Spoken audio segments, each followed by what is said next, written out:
കോഴിക്കോട് കൊടുവള്ളിയിൽ വൻ മയക്കുമരുന്ന് വേട്ട. കാറിന്റെ സീറ്റ് കവറിനുള്ളിൽ ഒളിപ്പിച്ച് കടത്തുകയായിരുന്ന 36 ഗ്രാം MDMA-യുമായി 3 യുവാക്കളെ പോലീസ് പിടികൂടി. കോഴിക്കോട് റൂറൽ SP മെറിൻ ജോസഫിന് ലഭിച്ച രഹസ്യ വിവരത്തിന്റെ അടിസ്ഥാനത്തിൽ ഓപ്പറേഷൻ തൂഫാന്റെ ഭാഗമായി നടത്തിയ വാഹന പരിശോധനയിലാണ് പ്രതികൾ വലയിലായത്.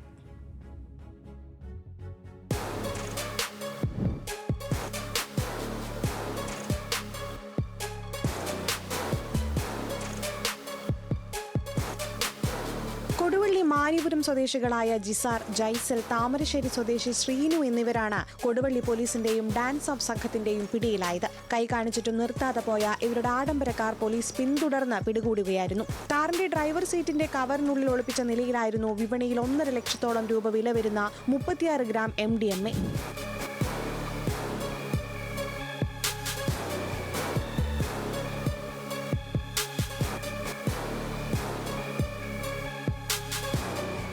ബാംഗ്ലൂരിൽ നിന്നും ഇടനിലക്കാർ വഴി എത്തിക്കുന്ന മയക്കുമരുന്ന് ജില്ലയിലെ പ്രമുഖ വിദ്യാഭ്യാസ സ്ഥാപനങ്ങൾ കേന്ദ്രീകരിച്ച് വിൽപ്പന നടത്തുന്ന സംഘമാണിത്.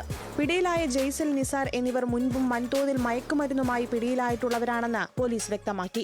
കണ്ണൂർ റേഞ്ച് തലത്തിൽ നടക്കുന്ന പ്രത്യേക ലഹരി വിരുദ്ധ റെയ്ഡിന്റെ ഭാഗമായാണ് പ്രതികൾ വലയിലായത്. താമരശ്ശേരി കോടതിയിൽ ഹാജരാക്കിയ പ്രതികളെ റിമാൻഡ് ചെയ്തു.